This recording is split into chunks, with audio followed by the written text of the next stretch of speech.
কোরবানি বলেন তো কি? কোরবানির ব্যাপারে মাসালাগুলা খুব ভালোভাবে মনে রাখবেন। যেই মাসালাগুলা বলবো এই মাসালাগুলা শুধু মনে রাখবেন, যদি পারেন তো ভালো। আর এই ভিডিও হচ্ছে, ভিডিও থেকেও সংগ্রহ করে নিতে পারেন। সময় যদি হয় অনেকগুলা মাসালা বলা হবে, এই জন্য আশা করি আজকে এই মাসালাগুলা জানার পরে আপনাদের অনেকের অনেক মাসালা হল হয়ে যাবে ইনশাআল্লাহ। যেহেতু বিগত কয়েক বছর ধারাবাহিকভাবে কোরবানির ইতিহাস সম্পর্কে আলোচনা করেছি, মক্কার ইতিহাস ইত্যাদি, এই জন্য এবছর মাসালা সংক্রান্ত আলোচনাগুলো করব। প্রশ্ন 1, কার উপর কোরবানি ওয়াজিব? সুস্থ মস্তিষ্ক বালেগ, সুস্থ মস্তিষ্ক সম্পন্ন বালেগ ব্যক্তির উপর কোরবানি ওয়াজিব যদি 10, 11, 12 জিলহজের 10 তারিখ সুবহে সাদেক থেকে নিয়ে 12 তারিখ সূর্যাস্ত পর্যন্ত তার কাছে যদি নেশাব পরিমাণ সম্পদ থাকে, তথা 7.5 ভরি স্বর্ণ অথবা এই পরিমাণ টাকা, অথবা 52.5 ভরি রূপা অথবা এই পরিমাণ টাকা যদি কারো কাছে থাকে, তাহলে তার উপরে কোরবানি ওয়াজিব হয়ে যাবে। 1 বছর শর্ত না, মাত্র 3 দিন। জিলহজের 10 তারিখ সুবহে সাদেক থেকে নিয়ে 12 তারিখ সূর্যাস্ত পর্যন্ত, 12 তারিখ কি পর্যন্ত? সূর্যাস্ত পর্যন্ত যদি কারো কাছে নেশাব পরিমাণ সম্পদ থাকে, তার উপরে কোরবানি ওয়াজিব। এবার আসেন, কোরবানির ক্ষেত্রে একটা শর্ত আছে, প্রয়োজন অতিরিক্ত সম্পদ যদিও থাকে। কি থাকে বলেন তো? কি বলছি? কারো কাছে প্রয়োজনের অতিরিক্ত সম্পদ আছে, এই প্রয়োজনের অতিরিক্ত সম্পদকেও নেশাবের মধ্যে গণ্য করতে হবে। হুজুর প্রয়োজনের অতিরিক্ত যেমন, উদাহরণ দেন, কারো 50 বিঘা জমি আছে। কয় বিঘা? 48 বিঘা জমিনের টাকা পয়সা দিয়ে তার পরিবারের ভরণ পোষণ ইত্যাদি সব সুন্দরভাবে হয়ে যায়, তার কোনো ঋণ করতে হয় না, অভাব অনটন হয় না। বাকি রইল 2 বিঘা। এই 2 বিঘা জমিনের যেই সম্পদ, এটা নেশাবের মধ্যে গণ্য করতে হবে। যদি হিসাব করে দেখা যায় এটারও পরিমাণ হয় 7.5 ভরি স্বর্ণ এবং 52.5 তোলা রূপার পরিমাণ, তাহলে তার উপরেও কোরবানি ওয়াজিব হবে। কারো 2টা ফ্ল্যাট আছে। কয়টা ফ্ল্যাট? 1 ফ্ল্যাটের টাকা দিয়ে তার পরিবারের ভরণ পোষণ ইত্যাদি সমস্ত খরচ আদি ইত্যাদি সব হয়ে যায়, তার মানে আরেকটা ফ্ল্যাট প্রয়োজনের অতিরিক্ত সম্পদ। ওই ফ্ল্যাটকে নেশাবের মধ্যে গণ্য করবেন। যদি নেশাব পরিমাণের মালিক হন, যে ফ্ল্যাটের মূল্য ইত্যাদি হলে, তাহলে আপনাকেও কোরবানি দিতে হবে। এটা শুধু কোরবানির ক্ষেত্রে অতিরিক্ত। মা বোনরা শোকেসের মধ্যে সাজায়, শাড়ি সাজায় রাখে, 2-3 বছরে এই শাড়ি পরে না, শুধু সাজায় রাখে। বছরে যদি 1-2 বারও পরে, আজকে ওয়াজের পরে ঠিক আজকে নামায় পড়বো, যদি দেওয়া লাগে কোরবানি। বছরে 1 বারও পরে না, এই শাড়ি সাজায় রাখে শোকেসের মধ্যে। পিরিচ, চায়ের কাপ, এগুলা ইত্যাদি সাজায় রাখে। মন চাইছে বাণিজ্য মেলায় গেছে, কামই তো এইগুলা, বাস যায়, যাওয়ার পরে ও খুব সুন্দর নিয়ে আস। বছরে 1 বারও ব্যবহার করে না। মনে রাখবেন কিন্তু কথাটা, তার মানে 2-3 বছরে এর কোনো কাজে আসে না এইগুলো প্রয়োজনের অতিরিক্ত। এইগুলার মূল্য নেশাবের মধ্যে আপনার ধরতে হবে। হ্যাঁ, আমিও নেশাব পরিমাণ মালের মালিক। টেলিভিশন প্রয়োজনের অতিরিক্ত সম্পদ। টেলিভিশনের মূল্য 35,000 টাকা, এটা প্রয়োজনের অতিরিক্ত সম্পদ, এটা জীবনেও কোনো প্রয়োজনের না। এই টাকাও আপনার নেশাবের মধ্যে আসতে হবে। বাসনপত্র ইত্যাদি প্রয়োজনের অতিরিক্ত। বড় বড় ডেক ঘরের মধ্যে আছে, যেইগুলা বছরে একটা অনুষ্ঠান হইলে হয়তো নামান, না হয় কোনোদিনও নামান না। এই বড় বড় যে ডেকগুলা, এইগুলাও প্রয়োজনের অতিরিক্ত সম্পদের মধ্যে গণ্য করতে হবে। গণ্য করার পর যদি নেশাব পরিমাণ মনে হয় যে অর্থ আছে, তাহলে তার উপরেও কোরবানি ওয়াজিব। আমি কি কথাটা স্পষ্টভাবে বুঝাইতে পারতেছি আপনাদেরকে? কথাগুলো কিন্তু বুঝে রাখবেন খুব। এগুলো হলো প্রয়োজনের অতিরিক্ত সম্পদ। তাহলে আমাদের অনেক ভাইয়ের 10টা বাড়ি আছে। এখন অনেকে জানে হুজুর বাড়ি থাকলে তো এগুলা আপনার জাকাত আসে না, কিন্তু 10 বাড়ি আছে, তো বাড়ির মধ্যে আপনার 2 বাড়ি বা 1 বাড়ি দিয়ে তার প্রয়োজন তো মিটে যায়, বাকিগুলা বাড়ি সব প্রয়োজনের অতিরিক্ত। এগুলাও নেশাবের মধ্যে গণ্য হবে। গণ্য করার পর যদি নেশাব পরিমাণ মালের মালিক হন, কোরবানি দিতে হবে। প্রশ্ন 2, নেসাবের মেয়াদ কতদিন? উত্তর 3 দিন। 10, 11, 12, 10 তারিখ সুবহে সাদেক থেকে নিয়ে 12 তারিখ সূর্যাস্ত পর্যন্ত। প্রশ্ন 3, কোরবানির সময়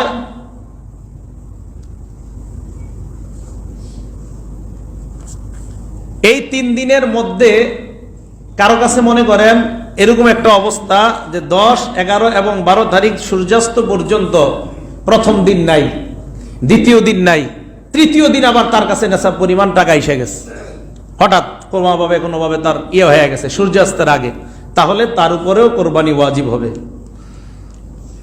প্রশ্ন, 3 দিনের মধ্যে কোন দিনে কোরবানি দেওয়াটা উত্তম? 10, 11 এবং 12। 3 দিনের মধ্যে 10 নম্বর তারিখে কোরবানি দেওয়া উত্তম। প্রশ্ন 4, নাবালেগের নেশাব পরিমাণ টাকা আছে, তাহলে কি তার উপর কোরবানি ওয়াজিব হবে? না, তার উপর কোরবানি ওয়াজিব হবে না।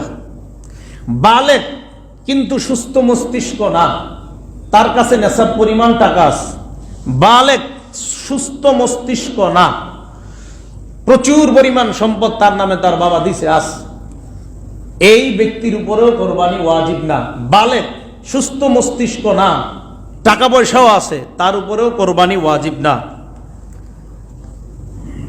প্রশ্ন 5, মুসাফির 10, 11 এবং 12 এই 3 দিনই যদি কেউ মুসাফির থাকে, টাকার পরিমাণও তার কাছে আছে, কিন্তু এই 3 দিন উনি সফরের মধ্যে আছে, 10, 11 এবং 12, তাদের উপরেও কোরবানি ওয়াজিব হবে না। এখন আপনারা বুদ্ধি করবেন, এই 3 দিন সফরে বের হয়ে যাবেন নাকি?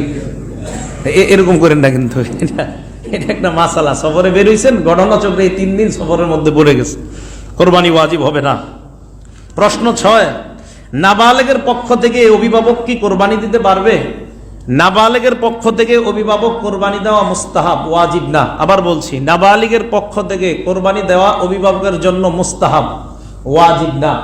নাবালেগের পক্ষ থেকে অভিভাবক কোরবানি দেওয়া মুস্তাহাব, ওয়াজিব না। প্রশ্ন 7, দরিদ্র ব্যক্তির কোরবানি তার উপর কি ওয়াজিব? দরিদ্র ব্যক্তির উপর কোরবানি ওয়াজিব না, তবে যদি সে কোরবানির নিয়তে পশু ক্রয় করে, সেই পশুকে কোরবানি দেওয়া ওয়াজিব। দরিদ্র ব্যক্তির উপর কোরবানি দেওয়া ওয়াজিব না, তবে যদি সে পশু ক্রয় করে, তাহলে কোরবানির নিয়তে ক্রয় করে থাকলে ওটার উপর কোরবানি দেওয়া ওয়াজিব। কথাটা কি বুঝে আসছে? প্রশ্ন 8, কেউ যদি কোরবানির দিনগুলোতে কোরবানি দিতে না পারে, সেক্ষেত্রে কি করণীয়? নেশাব পরিমাণ মালের মালিক আছেন আপনি, কোনো কারণে গাবতলি গরু টরু বান নাই, এখন 10, 11, 12 এই 3 দিনও অতিবাহিত হয়ে গিয়েছে, এক্ষেত্রে কি করবেন? এক্ষেত্রে একটা ছাগল, যেই ছাগলটা কোরবানির যোগ্য, একটা ছাগল যেই ছাগলটা কোরবানির যোগ্য, এই ছাগলের সমপরিমাণ মূল্য সদকা করে দিবেন। আবার 3 দিনে কোরবানি দিতে পারেন নাই কোনো কারণে, সেক্ষেত্রে কি করবেন? একটা ছাগল, যেই ছাগলটা কোরবানির যোগ্য, এই ছাগলের সমপরিমাণ একটা মূল্য আপনি সদকা করে দিবেন। এবার আপনাদের প্রশ্ন, হুজুর কোরবানির নিয়তে পশু ক্রয় করছি, ওইটা দিতে পারিনি, 10, 11, 12 কোনো কারণে দিতে পারি নাই, কেউ মারা গেছে, আত্মীয় স্বজন ইত্যাদি, আপনারা ব্যস্ত থাকার কারণে কোরবানি দিতে পারেন নাই, এক্ষেত্রে কি করণীয়? কোরবানির এই পশুটাকে জীবিত অবস্থায় সদকা করে দিবেন। আবার বলছি, প্রথমটা হলো কিনতে পারেন নাই, সেক্ষেত্রে ছাগল যেটা কোরবানি দেওয়া যায় এই পরিমাণ মূল্য সদকা করবেন, কিনতে পারেন নাই। দ্বিতীয়ত, কিনছেন, এই 3 দিনই দিতে পারেন নাই, কিনছেন, এই 3 দিনই দিতে পারেন নাই, সেক্ষেত্রে কি করবেন? এই পশুটাকে জীবিত অবস্থায় আপনি সদকা করবেন। তৃতীয় প্রশ্ন, হুজুর 3 দিন পরে যদি এই পশুটা জবাই করে ফেলি, সেক্ষেত্রে কি করণীয়? পূর্ণ গোস্তটাকে সদকা করবেন, সেক্ষেত্রে মাপতে হবে, মাইপা দেখবেন যে 10 কেজি আমার এই গরুতে 50 কেজি গোস্ত হয়েছে, গরুর দাম ছিল 60,000 টাকা, কিন্তু 50 কেজি গোস্তের দাম হয় 50,000, তাহলে আরো 10,000 টাকা সদকা করতে হবে আপনার। আবার বলছি, 1, কোরবানির দিনগুলোতে পশু কিনতে পারেন নাই, সেক্ষেত্রে একটা ছাগল পরিমাণ মূল্য আপনি সদকা করবেন। 2, পশু কিনছেন, কিনার পর এই 3 দিন কোরবানি দিতে পারেন নাই, সেক্ষেত্রে পশুটাই জীবিত সদকা করে দিবেন। 3, ভুলে আপনি 3 দিন পরে হুজুরের কাছ থেকে মাসালা না জিগে জবাই করে ফেলছেন, এক্ষেত্রে কি করণীয়? এক্ষেত্রে পূর্ণ গোস্তটা সদকা করার আগে মাপবেন, মাইপা দেখবেন গোস্তের দাম আর গরুর দামে মিলে কিনা, যদি দেখেন না 2-3 হাজার টাকা কম আছে হুজুর, তাহলে এক্ষেত্রে ওই 2-3 হাজার টাকাও সদকা করবেন, পূর্ণ গোস্ত সদকা করবেন। আমি কি বুঝাইতে পারছি? আচ্ছা, মাশাআল্লাহ। প্রশ্ন 9, প্রথম দিন কখন থেকে কোরবানি করবেন? 10 তারিখ কখন কোরবানি করবেন? যেই এলাকায় জুমার নামাজ ও ঈদের নামাজ ওয়াজিব, যেই এলাকায় জুমার নামাজ ও ঈদের নামাজ, জুমা ঈদের নামাজের জন্য শর্ত আছে, এগুলো আপনারা বুঝবেন না, শহর হওয়া, শহরতলি হওয়া। তো খায়ের, যেই এলাকায় জুমা ও ঈদের নামাজ ওয়াজিব, ওই এলাকায় ঈদের নামাজের আগে কোরবানি জায়েজ নেই। কথাটা কি বুঝে আসছে? যে এলাকায় ঈদের নামাজ জুমার নামাজ ওয়াজিব, ওই এলাকায় ঈদের নামাজ ও জুমার নামাজের আগে কোরবানি করা জায়েজ নাই। বৃষ্টি বাদল হয়েছে মারাত্মক, অথবা হঠাৎ মনে করে ঈদের দিন আল্লাহ হেফাজত করুক বড় ধরনের অঘটন ঘটে গেছে, যার কারণে আমরা ঈদের নামাজ পড়তে পারিনি। ঈদের নামাজে রওনা করছি, স্কাই চার্চে যে ঘটনা হয়েছে না, আল্লাহ হেফাজত করুক, এই জাতীয় কোনো ঘটনার কারণে ঈদের নামাজ আমরা পড়তে পারলাম না। তাহলে 10 তারিখে ঈদের নামাজের আগে কোরবানি জায়েজ নাই, কিন্তু কোনো কারণে আমরা পড়তে পারি নাই, আর আমাদের মধ্যে প্রচুর কোরবানি দাতাও আছে। সেক্ষেত্রে কোরবানির নামাজের, ঈদের নামাজের যে সময় হলো সূর্য ইস্তেওয়া, মধ্য আকাশে যাওয়ার আগ পর্যন্ত। এই সময় অতিবাহিত হওয়ার পরেই প্রথম দিনও কোরবানি করা যাবে। আমি কি বুঝাইতে পারছি? ঈদের নামাজ কোনো কারণে আমরা পড়তে পারি নাই, সেক্ষেত্রে ঈদের নামাজের সময়টা অতিক্রান্ত পর্যন্ত আমরা অপেক্ষা করব যে সূর্য মধ্য আকাশে গেছে কিনা। চলে গেছে, বাস, এখন আমরা যদিও নামাজ পড়ি নাই, সেক্ষেত্রে আমরা কোরবানি করা আমাদের জন্য জায়েজ। কথাটা কি বুঝাইতে পারছি? আচ্ছা, প্রশ্ন 10, রাতে কোরবানি দিলে কি কোরবানি হবে? কখন? রাতে। 10 এবং 11 তারিখে রাতে কোরবানি হবে। বলেন, কি বলছি? 10, 11 রাতে হবে, 12 তারিখে রাতে হবে না, কারণ 12 তারিখে সূর্যাস্তের পরে আর কোরবানি হবে না। 10, 11 রাতে কোরবানি হবে। 12 তারিখে যেহেতু সূর্যাস্তের পরে কোরবানি হবে না, এই জন্য 12 তারিখ আর রাতে বলা যাবে না, 10, 11 রাতে কোরবানি হবে। প্রশ্ন, কোন কোন পশুতে কোরবানি দিতে পারবে? ওট, গরু, মহিষ, ছাগল, দুম্বা, ভেড়া। ওট, গরু, মহিষ। মহিষের নাম বলছি, কি বলছি বলেন তো? এই জায়গায় যারা শুধু কোরআন এবং হাদিস মানেন কেউ থাকলে আমার একদিন জবাব দিন তো, মহিষ যে কোরবানি দেওয়া যায়, যেটা কোন জায়গায় আছে? মহিষ যে কোরবানি দেওয়া যায়, যেটা এটা কোন হাদিসে আছে? একটু বললেন আমার, কেউ পারলে। যাই হোক, মহিষের গোশত খাননি আপনারা? যদি হাদিসে না পান, হ্যাঁ, হায় হায়, এইসব জায়গায় কি করেন? হ্যাঁ, এইসব জায়গায় করেন, এটা হয়ে গেছে আর কি, মানে দলিল না থাকলেও বলেন হয়ে গেছে। হায়, আর কতদিন এমনি চলবেন? ওট, গরু, মহিষ, ছাগল, দুম্বা, ভেড়া, এগুলার মধ্যে কোরবানি, এই পশুগুলা দিয়ে আমরা কোরবানি করব। প্রশ্ন, যেই সমস্ত পশু আমরা কোরবানি দিতেছি, এই পশুগুলার শুধু কি পুরুষ পশু কোরবানি দিতে হবে, নাকি মহিলাটাও দেওয়া জায়েজ আছে? উত্তর, যেই পশু পুরুষ দেওয়া জায়েজ, ওইটা মহিলা দেওয়াও জায়েজ আছে। যেই পশু পুরুষ দেওয়া জায়েজ, ওইটা মহিলা দেওয়া কি আছে? জায়েজ আছে। প্রশ্ন, পশুর বয়স সীমা কত? পশুর বয়স কত হতে হবে? বাজারে যাবেন, বয়স কিন্তু জিজ্ঞেস করবেন। ওট কমপক্ষে 5 বছর। ওট কয় বছর কমপক্ষে? ওট কমপক্ষে 5 বছর। 5 বছরের নিচে এটার কোরবানি হবে না। গরু আর মহিষ কমপক্ষে 2 বছর। ওট কমপক্ষে 5 বছর, গরু এবং মহিষ কমপক্ষে 2 বছর। ছাগল, ভেড়া, দুম্বা কমপক্ষে 1 বছর হতে হবে। বলেন, কি বলছি? ছাগল, ভেড়া, দুম্বা 1 বছর। এটা নিয়ে আমাদের সমস্যা হয়। এখন আসেন, ভেড়া এবং দুম্বা, ছাগল বাদ, ভেড়া এবং দুম্বা, এই দুইটা দেখতে এমন দেখা যায় মনে হয় 1 বছরের মতো, আসলে 1 বছর না। ভেড়া এবং দুম্বা এই দুইটা দেখতে এমন মনে হয় 1 বছরের মতো হৃষ্টপুষ্ট মনে হয়, আসলে বয়স 1 বছর হয় না, কিন্তু 1 বছরের মতো হৃষ্টপুষ্ট মনে হয়। এই ভেড়া এবং দুম্বা দিয়েও কোরবানি হয়ে যাবে। আবার বলছি, ভেড়া এবং দুম্বা 1 বছর হয় নাই, কিন্তু দেখতে মনে হচ্ছে 1 বছরের মতো হৃষ্টপুষ্ট, এটা দিয়েও কোরবানি হয়ে যাবে। বাকি রইল ছাগল। ছাগল কোনো অবস্থাতেই 1 বছরের নিচে কোরবানি হবে না। কথাটা কি বুঝে আসছে? ছাগল কোনো অবস্থাতেই 1 বছরের নিচে কোরবানি হবে না। প্রশ্ন, এক পশুতে শরীকের সংখ্যা কত হতে পারে? ভেড়া, ছাগল, দুম্বা, এগুলা একজনই একটাতে হতে পারবে। ওট, গরু, মহিষ এগুলাতে সর্বোচ্চ 7 জন হতে পারবে। ওট, গরু, মহিষ এগুলা একা দেওয়াই উত্তম, একা দেওয়াই উত্তম। 7 জন শরিক হতে পারে। প্রশ্ন, ভাগে কম বেশি হলে, এই ভাগ মানে শরিকে যদি কম বেশি হয়, যেমন আমরা জানি 7 জন, যদি 6 জন হয়, যদি 5 জন হয়, যদি 4 জন হয়, যদি 2 জন হয়, 2, 3, 4, 5, 6 সব জায়েজ আছে। কথা বুঝে আসছে? 2 শরিক, 3 শরিক সব শরিকে জায়েজ আছে। প্রশ্ন, গোস্ত বন্টনের সময় কম বেশি হলে সমস্যা কি হবে? কারো কোরবানি সহি হবে না। গোস্ত বন্টনের সময় যদি কম বেশি হয়, কারো কোরবানি সহি হবে না। গোস্ত বন্টনের সময় যদি কম বেশি হয়, কারো কোরবানি সহি হবে না। প্রশ্ন, কোন একজন অংশীদার নিয়ত করলো আল্লাহকে খুশি করার জন্য আমি কোরবানি দিতেছি, বিষয়টা এমন না, আমি শুধু গোস্ত কয় কেজি পাবো এই নিয়তে কোরবানি দিব। 7 জনের মধ্যে একজনের এই নিয়ত, বাকি 6 জন আল্লাহরই খুশি করার জন্য, গোস্ত পাইলে তো পাইলাম, না পাইলে নাই, বাকি আমরা আল্লাহকে খুশি করব। ওই একজনের কারণে বাকি 7 জনের কোরবানি বাতিল। একজন নিয়ত করছে শুধু গোস্ত খাবে, বাকি 6 জনের নিয়ত আল্লাহকে খুশি করা। আর একজন উপর দিয়া বলে আর কি আল্লাহ খুশি, মনে মনে নিয়ত মোটেও এটা না, মনে মনে নিয়ত হলে আমি কয় কেজি পাবো এটাই নিয়ত, তার কারো কোরবানি হবে না, সবার কোরবানি বাতিল। প্রশ্ন, কোরবানি থেকে আকিকা দেওয়া যাবে? কোরবানি থেকে আকিকা দেওয়া যাবে? প্রশ্ন, ওট, গরু এবং মহিষ, ওট, গরু, মহিষ, বাকিগুলা না, ওট, গরু, মহিষে আকিকার ভাগ, আকিকার অংশীদার হওয়া জায়েজ আছে, শুধু ওট, গরু, মহিষ। প্রশ্ন, শরিকদের মধ্যে কারো পুরা অথবা অধিকাংশ উপার্জন যদি হারাম হয়, শরিকদের মধ্যে কারো পুরা অথবা অধিকাংশ উপার্জন যদি হারাম হয়, তাহলে কি কোনো সমস্যা আছে? শরিকদের মধ্যে কারো পুরা অথবা অধিকাংশ উপার্জন যদি হারাম হয়, তাহলে কারো কোরবানি হবে না, সবার কোরবানি বাতিল হয়ে যাবে। হ্যাঁ, কারো কোরবানি হবে না, সবার কোরবানি বাতিল হয়ে যাবে। এই জন্য কোরবানি শরিক যাচাই করতে, শরিক যখন আমরা নির্বাচন করব, খুব সাবধান, খুব সাবধান। ওই জায়গায় আমার বন্ধু কি বললো, আরে ওজন আমার প্রতিবেশী কষ্ট পাবে, এগুলার দিকে তাকানো যাবে না।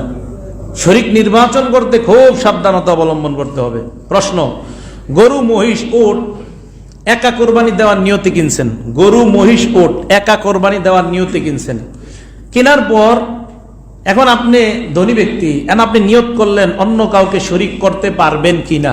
একা নিয়তে কিনছেন আমি গরু, ওট, মহিষ কোরবানি দিব, আপনি ধনী মানুষ। আবার বলছি, আপনি কিনছেন, আপনি ধনী, এখন নিয়ত করলেন আমি অন্য কাউকে শরিক করব, শরিক করা যাবে কিনা? জি, শরিক করা যাবে, জায়েজ আছে, না করা উত্তম। কি বলছি? শরিক করা যাবে, জায়েজ আছে, না করা উত্তম। এখন আসেন, যারে শরিক করলেন 70,000 টাকা দিয়ে গরু কিনছেন, যারে শরিক করলেন উনি বললো আমি 10,000 টাকা দিয়ে শরিক হই, 7 ভাগে করবেন আপনি, 7টা ভাগ করে 6 ভাগ আপনি নিয়েন, 1 ভাগ আমাকে দিয়ে দিন। এক্ষেত্রে ওই 10,000 টাকা আপনি খাওয়া জায়েজ আছে, যিনি আপনি নিলেন ধনী মানুষ, কিন্তু যেহেতু ধনী আপনি 10,000 সৎকা করে দেওয়া উত্তম। বুঝাইতে পারিনি? কিনছেন, কিনার পর নিয়ত করছেন আরেকজন শরিক বানাই, তো বানাইলেন, বানানোর পর আপনি ধনী মানুষ, এখন 10,000 টাকা নিলেন, এটা আপনি খরচ করা জায়েজ আছে, কিন্তু আপনি এটা সৎকা করে দেওয়া উত্তম, বাকি ওনার টাকার ভাগ ওনাকে দিয়ে দিবেন। এখন যদি গরিব হয়, কোন ব্যক্তি পশু কিনছে, তোমার কে কইছে কিনতে, তুমি গরিব, কোরবানি দিতে কইছে কে, এখন কিনছে, কেনার পরে নিয়ত করছে আরে 50,000 টাকা দিয়ে গরুটা কিনলাম, একটা শরিক টরিক হইলে ভালো হইতো, না শরিক করা যাবে না, আপনি একাই দিতে হবে। কথাটা কি বুঝে আসছে? কোন গরিব ব্যক্তি পশু কিনছে, কেনার পর এখন চিন্তা করতেছে এত টাকা দিয়ে কিনলাম, আরেকজন শরিক নেই, নিতে পারবেন না, আপনি একাই দিতে হবে। কথাটা কি বুঝে আসছে? হ্যাঁ, গরিবের ক্ষেত্রে এটা আপনি কিনছেন, আপনারা কে কইছে কিনতে। প্রশ্ন, উত্তম পশু এটা নির্বাচন করা, এটা একটা সুন্নাহ, হৃষ্ট পুষ্ট, এই জন্য যারা বুঝে বুঝমান এদেরকে নিয়ে যাবেন, বাকি যাকে নিয়ে যাবেন আপনার মনে যেন দালালির নিয়ত না থাকে, 2-4 হাজার টাকা পাওয়া যাবে এই নিয়ত যেন না করেন। আপনি যাবেন, যাওয়ার পরে আপনি গরুর ব্যাপারে অভিজ্ঞ, আপনি হৃষ্টপুষ্ট ইত্যাদি দেখা আপনি বেচারাকে গরুটা ক্রয় করে দিবেন। প্রশ্ন, যে পশু 3 পায়ে চলে, 1 পায়ে ভর করতে পারে না, কয় পা মোট? 3 পায়ে চলে, 1 পায়ে ভর করতে পারে না, এই পশু দ্বারা কি কোরবানি হবে? না, এই পশু দ্বারা কোরবানি জায়েজ নেই। 3 পায়ে চলে, 1 পায়ে কি করতে পারে না? ভর করতে পারে না, এমন পশু দিয়ে কোরবানি করা জায়েজ নাই। প্রশ্ন, রুগ্ন পশু, যেমন এমন শুকনা পশু যা জবাইয়ের স্থান পর্যন্ত হেঁটে যেতে পারে না, এমন পশু দ্বারা কি কোরবানি জায়েজ? না, এমন পশু দ্বারা কোরবানি জায়েজ নেই। এই জায়গায় জামি ইসলামিয়া মেশকাতের ছাত্র যদি থেকে থাকেন, হেদায়া রাবের মধ্যে এই মাসালাগুলো একদম একের পর এক সিরিয়ালে লেখা আছে, আপনারা দেখে নেবেন। প্রশ্ন, দাঁত নাই এমন পশু, কি নাই? দাঁত নাই, এমন পশু দিয়ে কি কোরবানি হবে? এখন উত্তর হলো একটা দাঁতও নাই, পশুর একটা দাঁতও নাই মনে করেন, অথবা এত বেশি দাঁত পড়ে গেছে যে ঘাস খাদ্য ইত্যাদি খাইতে পারে না। প্রথম হলো একটা দাঁতও নাই, এটা তো গেলই, এত ঘাস খাইতে পারবেই না। অথবা এত বেশি দাঁত নাই যে ঘাস খাইতে পারে না, কিছু আছে কিন্তু এমন পরিমাণ নাই যে ঘাস খাইতে পারে না, কোরবানি হবে না। এমন পশু দাঁত নাই, তো দাঁত নাই যেটা বাদ দেন, এটারে কিছু আছে দাঁত, যেই দাঁত দিয়ে ঘাস খাইতে পারে না, এই পশু দিয়ে কোরবানি জায়েজ নাই, কোরবানি হবে না। প্রশ্ন, যে পশুর শিং সমস্যা আছে শিঙে, এই পশু দ্বারা কোরবানি হবে কিনা? উত্তর, যে পশুর শিং একবারে গোড়া থেকে ভেঙে গেছে, কোন থেকে? শিংটা ভাঙছে একদম গোড়া থেকে ভেঙে গেছে, তো এমন পশু দ্বারা কি কোরবানি করা হবে কিনা? উত্তর, যদি মস্তিষ্ক ক্ষতিগ্রস্ত হয়, শিং গোড়া থেকে ভাঙার কারণে মস্তিষ্ক ক্ষতিগ্রস্ত হয়, শিংটা গোড়া থেকে ভাঙার কারণে মস্তিষ্ক যদি ক্ষতিগ্রস্ত হয়, তাহলে এমন পশু দ্বারা কোরবানি হবে না। শিং ভাঙার কারণে আগে দেখবেন মস্তিষ্কে এটার ক্ষতিগ্রস্ত হয়, অনেক সময় দেখবেন উঠাইলে দেখা যায় মস্তিষ্ক সমস্যা হয়ে গেছে, তো এটার দ্বারা কোরবানি হবে না। জন্মগত যদি শিং না থাকে, কি না থাকে বলেন তো? জন্মগত যদি শিং না থাকে তাহলে কি হবে? জন্মগত শিং না থাকলে সমস্যা নেই, এটা বেটার কি দোষ? জন্মগত শিং নাই, জায়েজ আছে, এটা দিয়ে কোরবানি দিতে পারবেন, এর কোনো দোষ নাই। এই পশুর কি দোষ? এর জন্মগত শিং নাই, এটা দিয়ে কোরবানি জায়েজ আছে। কিন্তু শিং আছে আসার পরে সমস্যা হইলো এই মাসালা। আল্লাহ, যে পশুর অর্ধেক শিং ভাঙ্গা, অর্ধেক, প্রথমটা গেল কিন্তু পুরা শিং মস্তিষ্ক দেখা যায়, কিংবা কিছু শিং ফেটে গেছে, ভেঙে গেছে, এমন শিং যে আপনার মোটামুটি অর্ধেক ভাঙছে বা কিছু অংশ ভাঙছে অথবা ফাইটে গেছে শিংয়ের মধ্যে, তো এমন পশু দ্বারা কোরবানি করা জায়েজ আছে কিনা? অর্ধেক অথবা কিছু ফাইটা টাইটা ইত্যাদি গেছে, এমন পশু দ্বারা কোরবানি করা জায়েজ আছে। যেই শিং অর্ধেক ফেটে গেছে অথবা কিছু ইত্যাদি ফাইটে গেছে, এমন পশু দ্বারা কোরবানি করা জায়েজ আছে কিনা? হ্যাঁ, জায়েজ আছে। প্রশ্ন, কান, লেজ ইত্যাদি এগুলা যদি একটু কাটা থাকে, কান কাটা, লেজ কাটা ইত্যাদি, এই পশু দ্বারা কোরবানি করা জায়েজ আছে কিনা? এখন আমরা দেখব, লেজ আপনার কাটা অথবা কান কাটা, তো সেক্ষেত্রে কি করণীয়? এখন হলো, লেজ বা কোনো কান যদি অর্ধেক বা তার বেশি কাটা থাকে, লেজ বা কোনো কান, লেজ অর্ধেক কাটা অথবা অর্ধেকের বেশি, অথবা কোনো কান অর্ধেক কাটা অথবা অর্ধেকের বেশি কাটা, লেজ অর্ধেক অথবা অর্ধেকের বেশি কাটা, কান অর্ধেক অথবা অর্ধেকের বেশি কাটা, এমন পশু দ্বারা কোরবানি করা জায়েজ নাই। লেজ অর্ধেক কাটা বা অর্ধেকের বেশি, কান অর্ধেক কাটা অথবা অর্ধেকের বেশি কাটা, এমন পশু দ্বারা কোরবানি করা জায়েজ নাই। হ্যাঁ, যদি এর চাইতে কম হয়, লেজ অর্ধেকের চাইতে কম কাটা, কান অর্ধেকের চাইতে কম কাটা, এমন পশু দ্বারা কোরবানি করা জায়েজ আছে। প্রশ্ন, অন্ধ পশু দ্বারা কোরবানি করা জায়েজ আছে কিনা? যে পশুর দুইটা চোখই অন্ধ, এই পশু দ্বারা কোরবানি করা জায়েজ নাই। এক চোখ পুরা নষ্ট, এমন পশু দিয়েও কোরবানি করা জায়েজ নেই। যে পশুর দুই চোখ অন্ধ, এটা দ্বারা তো জায়েজ নাই। অথবা এক চোখ পুরা অন্ধ, দুই চোখের এক চোখ পুরা অন্ধ, এই পশু দিয়েও কোরবানি করা জায়েজ নাই। প্রশ্ন, পশু হারিয়ে যাওয়ার পর যদি আরেকটা কেনা হয়, তাহলে দাতা এক্ষেত্রে কি করবে? কোরবানির নিয়তে পশু কিনছেন, হারায় গেছে, এখন আপনি যদি ধনী ব্যক্তি হন তো আরেকটা কিনবেন। আপনি কি হইলে? ধনী ব্যক্তি হইলে আরেকটা কিনবেন। কেনার পর মাশাআল্লাহ কিছুদিন পরে ওই হারিয়ে যাওয়া পশু আবার ফিরে আসছে, হ্যাঁ, হারাই গেছে। হারাই যাওয়ার পর আপনি ধনী ব্যক্তি আরেকটা কিনছেন, আর ওটা যদি না আসে তো আসলোই না, সেক্ষেত্রে এটা কিনবেন আপনি। এখন প্রশ্ন হলো, হুজুর হারিয়ে যাওয়া পশুটা যদি কোরবানির দিনের আগে আইসা পড়ে, এক্ষেত্রে আপনি ধনী হইলে আপনার জন্য অপশন হলো যেই কোনো একটা কোরবানি করবেন, আরেকটা নিজে রেখে দিতে পারবেন। উত্তম হলো দুটোটা কোরবানি করা, উত্তম দুটোটা কোরবানি করা। আর জায়েজ হলো একটা কোরবানি করবেন আর একটা আপনার মতো ব্যবহার করবেন। আর গরিব ব্যক্তি, এই ব্যক্তি কোরবানির নিয়তে পশু কিনছে, এটা হারাই গেছে, এখন তার আরেকটা কিন্তু কিনা জরুরি না, তারে বলে না শরীয়ত তার একটা কিনো, কিন্তু হ্যাঁ পণ্ডিতি করে আরেকটা কিনছে। কেনার পর ওই হারিয়ে যাওয়া পশু আবার ফিরে আসছে, এর দুইটাই কোরবানি করতে হবে। মাসালা কি বুঝে আসছে সবার? ধনী ব্যক্তি কোরবানির পশু কিনছে, কেনার পর হারিয়ে গেছে, হারিয়ে যাওয়ার পর হারিয়ে যাওয়া পশু ফিরে আসছে, এক্ষেত্রে তার জন্য, ধনী ব্যক্তির জন্য দুটোটা করা উত্তম। একটা করলে জায়েজ, আরেকটা সেই ইচ্ছা ব্যবহার করতে পারে, সদকা করতে পারে, এটা তার ইচ্ছা, দুইটা করাই উত্তম। গরিব ব্যক্তি হারায় গেছে, বাস হারায় গেছে, শেষ, তোমার আল্লাহ চাপায় দেয় না, কিন্তু তিনি আরেকটা নিজে কিনছে কোরবানি দেওয়ার নিয়ত, এই ক্ষেত্রে হারিয়ে যাওয়াটা ফিরে আসে, এই ক্ষেত্রে তার জন্য দুটোটাই কোরবানি করতে হবে। প্রশ্ন, গর্ভবতী পশু কোরবানি করা কি জায়েজ আছে? হ্যাঁ জায়েজ আছে। কি পশু? গর্ভবতী পশু কোরবানি করা যায়। জবাইয়ের পর যদি বাচ্চা জীবিত পাওয়া যায় তাহলে সেক্ষেত্রে কি করণীয়? সেক্ষেত্রে ওই বাচ্চাকেও জবাই করতে হবে। জবাইয়ের পর বাচ্চা যদি জীবিত পাওয়া যায় সে বাচ্চাকেও জবাই করতে হবে। প্রসবের সময় যদি নিকটবর্তী হয়ে যায়, কোনো গরু গাভী প্রসবের সময় নিকটবর্তী হয়, এমন গাভী কোরবানি করা জায়েজ আছে কিনা? জায়েজ, তবে মাকরু। প্রসবের সময় কাছাকাছি, আবার এটা কোরবানির জন্য নিয়ত করে কিনছেন, কিন্তু এই ক্ষেত্রে এটাকে জায়েজ আছে কোরবানি করা, কিন্তু মাকরু। কি? মাকরু। প্রশ্ন, কোরবানির নিয়তে ভালো পশু কিনছেন, ক্রয় করার পর যদি তাতে এমন কোনো দোষ দেখা যায় যেই দোষের কারণে কোরবানি জায়েজ হয় না, ওই যে আগে যেগুলো বললাম শিং টিং ইত্যাদির ব্যাপারে, কিনছেন ভালোই, কোনো সমস্যা নেই, তো কিনে আনার পর দেখা গেল ওই দোষগুলা পাওয়া গেছে যেই দোষগুলাতে কোরবানি হয় না, হঠাৎ অর্ধেক লেজ ছিঁড়ে গেছে, অর্ধেক কান কাইটা গেছে, এক চোখ অন্ধ হয়ে গেছে, এক্ষেত্রে এই পশু দ্বারাও কোরবানি জায়েজ নেই। বুঝে আসছে তো? ভালো কিনছেন, কিনার পর ওই দোষগুলা দেখা গেছে, বাস এই পশু দ্বারা কোরবানি জায়েজ হবে না। এক্ষেত্রে আবার গরিব মানুষের জন্য একটু ছাড় আছে। এক্ষেত্রে ত্রুটিযুক্ত পশু দিয়া এই গরিব মানুষ ওইটা কোরবানি করতে পারবে। কথা বুঝে আসছে?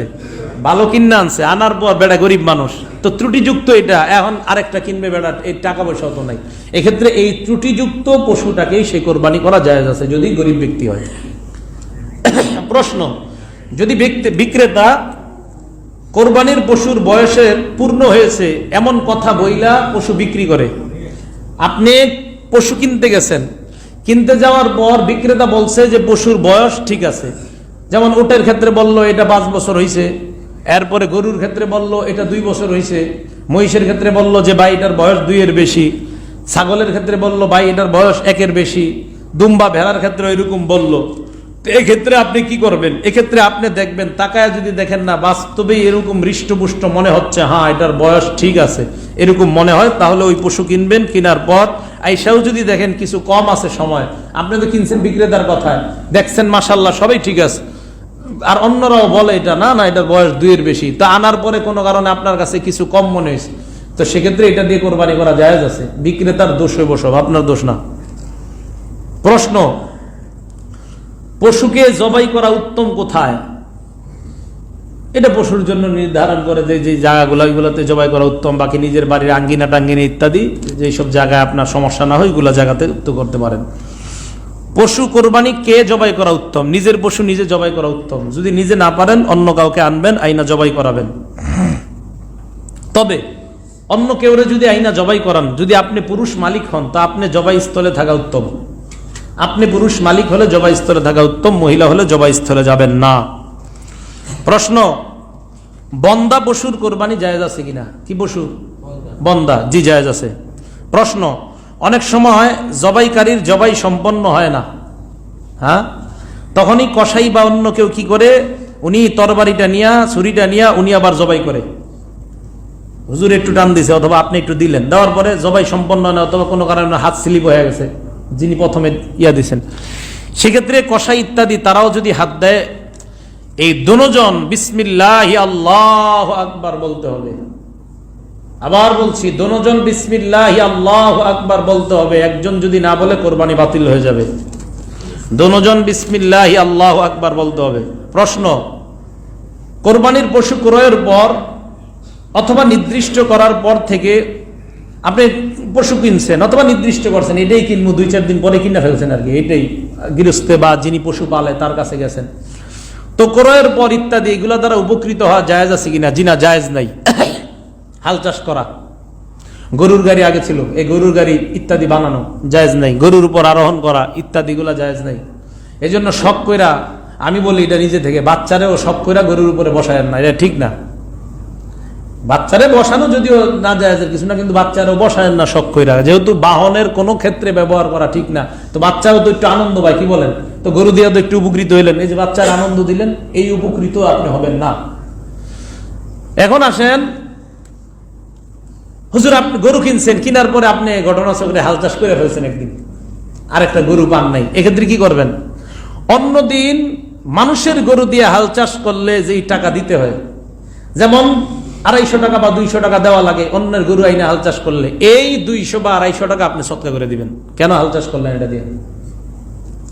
প্রশ্ন, পশুর দুধ পান করা যাবে কিনা যেটা আপনি কিনছেন? যাবে না। যদি জবাইয়ের সময় কাছাকাছি হয় এবং দেখা যায় দুধ যদি দহন না করেন তাহলে পশুটার কষ্ট হবে ইত্যাদি, সেক্ষেত্রে দুধ দহন করবেন, করে সত্তা করে দিবেন। কিন্তু যদি দেখেন না পশুর দুধ দহন করলে কষ্ট হবে না, সেক্ষেত্রে কি করণীয়? সেক্ষেত্রে দুধ দহন করবেন না, যেহেতু পশুর কষ্ট হবে না দুধ দহন না করলে। সেক্ষেত্রে ভিজা পানি ছিটাই দিবেন ওলানে, মুরব্বীরা জানে এই ভিজা পানি ছিটাই দিলে দুধ কমে আসে, তখন দুধটা আর আসতে চায় না। হ্যাঁ, তখন ভিজা পানি ওখানে ছিটাই দিবেন ওলানের মধ্যে। এখন কথা হলো আপনি কি করছেন, বাস খুব মায়া লাগছে, দুধ দহন করেই ফেলছেন, তাহলে দুধটা পুরো সৎকা করে দিতে হবে। আপনি নিজে পান করবেন না, কিন্তু করে ফেলছেন। কি করছেন? করে ফেলছেন। এখন কতটুকু পান করছেন যা জানেন না, তা আপনার তো একটা আইডিয়া আছে, এই জগ পরিমাণ হুজুর পান করছি। এখন দেখবেন এই জগ পরিমাণ দুধ বাজারে কত টাকা বিক্রি করে, ওই পরিমাণ টাকা সৎকা করে দিবেন। প্রশ্ন, কোন শরীকের মৃত্যু ঘটে গেছে, 7 শরীকে পশু ক্রয় করছেন, মৃত্যু ঘটছে, কোরবানির দিনের আগে মৃত্যু ঘটে গেছে, সেক্ষেত্রে কি করণীয়? সেক্ষেত্রে ওয়ারিশরা যদি বলে সমস্যা নাই, আমাদের আব্বা মারা গেছে, সমস্যা নাই, কোরবানি আপনি করে ফেলেন, আব্বার পক্ষ থেকেও কোরবানি করেন, তাহলে সেক্ষেত্রে কোরবানি করবে। ওয়ারিশরা যদি বলে না আমরা, কারণ এই আপনার এই অংশের মালিক তার ওয়ারিশরা, এখন যদি বলে না আমরা এটা অনুমতি দিব না, তাহলে সেক্ষেত্রে আপনারা বাকি কয়েকজন আছেন তারা, আপনারা যদি বলে না আমরা টাকাটা ভাগ করে দিয়ে এদেরকে, তো আপনারা পুরা ওই অংশের টাকাটা ভাগ করে তার ওয়ারিশকে দিয়ে দিবেন। কথা কি বুঝে আসছে? হ্যাঁ, এক্ষেত্রে আপনি যদি আরেকজন শরিক নিতে চান তাও নিতে পারবেন, ওনাকে বাদ দিয়ে আরেক শরিক নিবেন, ওনার টাকাটা ওয়ারিশদেরকে দিয়ে দিবেন। প্রশ্ন, পশু বাচ্চা দিলে কোরবানির জায়গায় নিছেন, একটু আগে বলছি জবাইয়ের পর বাচ্চা পাইছেন, জবাইয়ের আগে বাচ্চা দিলে এখন কি করবেন? ওই বাচ্চাকে জবাই না করে জীবিত সৎকা করে দিবেন। জবাইয়ের আগে বাচ্চাটা পাইছেন, সেই বাচ্চাকে কি করবেন? জবাই না করে সৎকা করে দিবেন। যদি সৎকা না করেন তাহলে কি করবেন? তাহলে পশুর সাথে বাচ্চাটাকে জবাই করবেন, নিজে রাখবেন, এরকম যাতে না হয়। হ্যাঁ, পশুটা যদি জবাই না করেন, সৎকাও করেন না, আপনি নিজের কাছে রাখতে চাইতেছেন, হবে না, পশু নিজের কাছে রাখতে পারবেন না, ওই বাচ্চাটাকে জবাই করে দিবেন। আবার বলছি, কোরবানির পশুর একটু আগে একটা মাসালা বলছি, জবাইয়ের পর বাচ্চা পাইছেন জীবিত, বাচ্চাকে জবাই করবেন। আর এটা হলো জবাই করার আগে বাচ্চা হয়েছে, সেক্ষেত্রে বাচ্চা জীবিত হইলে এটাকে সৎকা করবেন। আর যদি বলেন না সৎকা করবো না, তো এটাকে আপনি জবাই করবেন। এক্ষেত্রে জবাইকৃত যে বাচ্চাটা, এই বাচ্চার গোস্ত সৎকা করে দিবেন আপনি। জবাইকৃত যে বাচ্চাটা জবাই করবেন, এটার গোস্ত সৎকা করে দেবেন, এটা খাবেন না, অন্যটা খাবেন, ওই মার গোস্ত খাবেন। প্রশ্ন, মৃতর পক্ষ থেকে কোরবানি করা কি জায়েজ আছে? হ্যাঁ, জায়েজ আছে। এখন আসেন, মৃত ব্যক্তি ওসিয়ত করে নাই, ওসিয়ত না করলে মৃতের পক্ষ থেকে কোরবানি করা মুস্তাহাব, আপনারা করতে পারেন। এই গোস্ত আপনারা বন্টন করে আপনারা নিজেরা খাবেন, কোনো সমস্যা নেই। ওসিয়ত করছে, এটা হলো ওসিয়ত না করে থাকলে। আর ওসিয়ত করছে, ওসিয়ত যদি করে থাকে আর ওই ওসিয়ত করার কারণে যদি মৃত ব্যক্তিকে আপনি শরিক করেন, তবে তার অংশ আপনারা খেতে পারবেন না, এটা সৎকা করে দিতে হবে। কথাটা কি বুঝে আসছে? মৃত ব্যক্তি ওসিয়ত করে না, এমনি শরিক করছেন, সেক্ষেত্রে আপনি কি করবেন? তখন আপনারা সবাই খেতে পারবেন। কিন্তু মৃত ব্যক্তি ওসিয়ত করে গেছে আর তার ওসিয়ত পুরো করতেছেন, সেক্ষেত্রে এই পূর্ণ ওর অংশের গোস্তটা আপনি সৎকা করে দিতে হবে। হ্যাঁ, আবার বলবো। প্রশ্ন, 3 দিনের অধিক জমিয়ে রাখা হুজুর জায়েজ আছে নি গোস্ত? অনেকে প্রশ্ন করে। 3 দিন না, সব সময় জায়েজ আছে। আপনি 3 দিনের অধিক রাখলে কি সমস্যা? কোনো সমস্যা নেই, এগুলা না জায়েজের কি হইতে পারে? জায়েজ আছে, কোনো সমস্যা নেই। ওজন করে বন্টন করলে যদি না করে অনুমান করে করে, তাহলে জায়েজ আছে কিনা? না, অনুমান করা জায়েজ নাই, ওজনই করতে হবে, পূর্ণ ওজন। প্রশ্ন, 1/3 গরিবকে দেই আমরা সাধারণত, 3 ভাগের 1 ভাগ গরিব, 3 ভাগের 1 ভাগ আত্মীয় স্বজন, 3 ভাগের 1 ভাগ নিজেরা রাখি। তো এক্ষেত্রে প্রশ্ন হলো, 3 ভাগের কোনো ভাগ যদি আমি কাউকে না দিয়ে নিজে রাখি, জায়েজ আছে কিনা? জায়েজ আছে, কৃপণতার পরিচয়। হ্যাঁ, জায়েজ আছে, কৃপণতার পরিচয়, জায়েজ আছে, এটা আপনি খাইতে পারেন। কোনো গরিবকে দিতে পারেন, যদি না দেন সমস্যা নেই, আত্মীয় স্বজনকে না দেন সমস্যা নেই, আপনার যেহেতু এরকম অভ্যাস না দিয়া খাওয়া, তো আপনি রাখেন, নিজে খান, কোনো সমস্যা নেই, এটা জায়েজ আছে। হ্যাঁ, প্রশ্ন, গোশত চর্বি ইত্যাদি বিক্রি করা জায়েজ আছে কিনা? জি না, জায়েজ নাই। গোশত চর্বি ইত্যাদি বিক্রি করা জায়েজ নাই। হ্যাঁ, টোকাইরা যদি টোকাইগিরি করতে এসে দেহে চর্বি পায়, ওই চর্বি ইত্যাদি টোকাই বিক্রি করতে পারে, কিন্তু আপনি ইত্যাদি এগুলা বিক্রি করতে পারবেন না। প্রশ্ন, জবাইকারী, কসাই বা ইত্যাদি কাজে সহযোগিতাকারী এদেরকে চামড়া বা কোরবানির পশুর এগুলা ইত্যাদি দিয়ে পারিশ্রমিক হিসাবে দেওয়া জায়েজ আছে কিনা? না, পারিশ্রমিক হিসাবে তাদেরকে এগুলা দেওয়া জায়েজ নাই। পারিশ্রমিক নিজের থেকে দিবেন, দেওয়ার পর তাদেরকে হাদিয়া হিসাবে গোশত দিতে পারেন। পারিশ্রমিক নিজে থেকে দিবেন, জবাইয়ের পারিশ্রমিক অথবা কসাই কাজ করছে, এটা নিজে থেকে আগে দিবেন, আগে বলবেন এটা তোমার পারিশ্রমিক, গোশত দিয়া বলবেন এটা তোমার হাদিয়া, আমার পক্ষ থেকে দিলাম। আগে পারিশ্রমিক দিতেই হবে আপনাকে নিজের পক্ষ থেকে। আর যদি গোশতটা দেন, পারিশ্রমিক একটু কম টম দেন, নিজের মনের উদ্দেশ্য হলো ওরা তো একটু গোশত দিছি, মনে একটু কম দিল, কিছু কইব না, আপনি এটা হারাম কাজ করলেন, নাজায়েজ কাজ করলেন, এরকম করবেন না।